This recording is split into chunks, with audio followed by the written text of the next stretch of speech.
One of the major sources of people's unhappiness in life is when people take a look at the following common examples in our society. A child growing up under the tutelage of narcissistic parents. A person who finds themselves in a toxic relationship. An individual working under a domineering boss being among manipulative co-workers. Abusive marriages. And the list goes on. Being in this environment daily is more than enough to crumble a person emotionally. However, there are various ways of managing these kinds of negative environments. But for this video, we are going to focus on the attitude through which we should view other people. This attitude should be one of understanding and accepting people for who they are. The world is what it is, and people are who they are. Most people are locked in negative patterns and behavior but do not know how to change their lives. It does you no good to continually immerse yourself in the emotional trauma they've brought you into. But by accepting and loving people for who they are, you experience incredible freedom. You feel so light it's almost as if you're going to fly in the air. Consider the Russian writer Anton Chekhov as a role model in this regard. Coming from an impoverished family, almost every morning without warning and sometimes without any apparent cause, he suffered beatings from his father, Pavel Yegorovich. At least he was not alone in this, for his father would also beat his 4 brothers and 1 sister. He was instilling discipline in his children, their father would say. Chekhov pursued a career in medicine while writing on the side, applying his medical training to understand human nature. He sought to understand what makes a person irrational, unhappy, and dangerous. Instead of judging his father, Chekhov endeavored to understand him. Through this process, he delved into his father's behavior. Pavel Yegorov's father had been a serf. He got freed later on, but he was a slave. His father usually beat Pavel, and he was not allowed to go into the kind of work he wanted. No wonder Pavel became an alcoholic who beat his children. Chekhov realized that his father couldn't help himself. Rather than harboring hatred, he chose to love his father for this human being, who became frustrated because he couldn't escape his circumstances.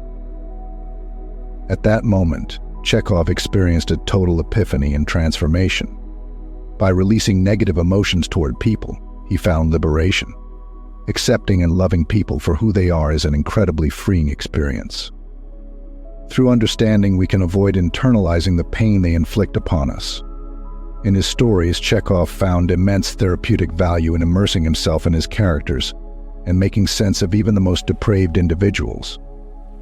In doing so, he was able to forgive anyone, including his father. His approach was to imagine that each person, no matter how twisted, had reasons for becoming who they were, a logic that made sense to them. In their way, they were striving for fulfillment, although in an irrational manner. In the book Wise Blood by Flannery O'Connor, the protagonist Hazel Motes lost his family in Estrad, Tennessee, where he grew up. Hazel aspired to become a preacher like his grandfather. During one of his grandfather's sermons amid a congregation, he pointed to Hazel and emphasized, "Did they know that even for that boy there, for that mean, sinful, unthinking boy standing there with his hands dirty, clenching and unclenching at his sides, that Jesus would die 10 million deaths before he would let him lose his soul?" Hazel didn't find those words very comfortable. He possessed an aggressive streak in his character. Hazel enlisted in the army at the age of 18, and after being discharged 4 years later, he moved to Tottenham, where he would pursue his goal of becoming a preacher. In Tottenham, he established a church without Christ, rejecting the belief in sin. Having witnessed his grandfather's preaching, Hazel perceived Jesus condemning and judging him through his grandfather's words. The notion that all sinners would be condemned to hell troubled him deeply. To avoid Jesus, he believed he must avoid sin, and to avoid sin, he must deny its existence. If there is no sin, there is nothing to be liberated from because one is already free. However, the darkness and guilt in his heart persisted despite his attempts to convince himself of his freedom. After much agony, Hazel gave up the idea that he was truly liberated. He then held the belief that true redemption and freedom from his wrongdoings could only be attained through suffering. Thus, his initial effort for redemption was to blind himself, but he found this act insufficient. In the end, he chose to inflict the ultimate suffering upon himself by taking his own life to achieve genuine redemption. Though Hazel Motes was not to be condemned or judged for the dark and twisted individual he was an incomplete man. And though his actions' violent aggression toward people and the punishment he inflicted on himself seemed irrational, they were his ways of finding true redemption. He was a man who was very unhappy with his own life. He was seeking redemption from his internal sufferings. He did not deserve damnation in hell. He was imperfect but driven by the desire for completion.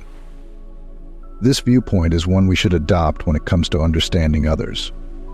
People come in various forms: fearful, saintly, aggressive, passive-aggressive, narcissistic, and so on.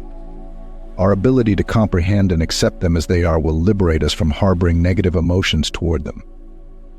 We too possess dark qualities within us. We have flaws that we must learn to understand and accept with humor. By understanding and accepting our flaws, we become better equipped to understand and accept the flaws of others. We can see the reasons behind their actions and avoid passing judgment. Through empathy, we can detach ourselves emotionally from their dramas. Truly embracing our flaws generates empathy in us, making us open-minded, thereby eliciting a similar open-mindedness from others during conversations.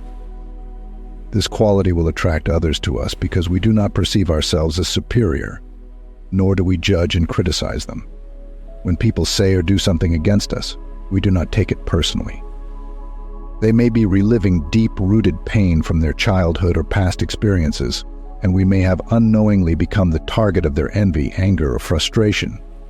It could also be that their actions may be a reflection of their perspective, rather than intentional harm directed at them. From this perspective, forgiveness comes easily. Stepping into their world and viewing events from their perspective becomes an exciting adventure.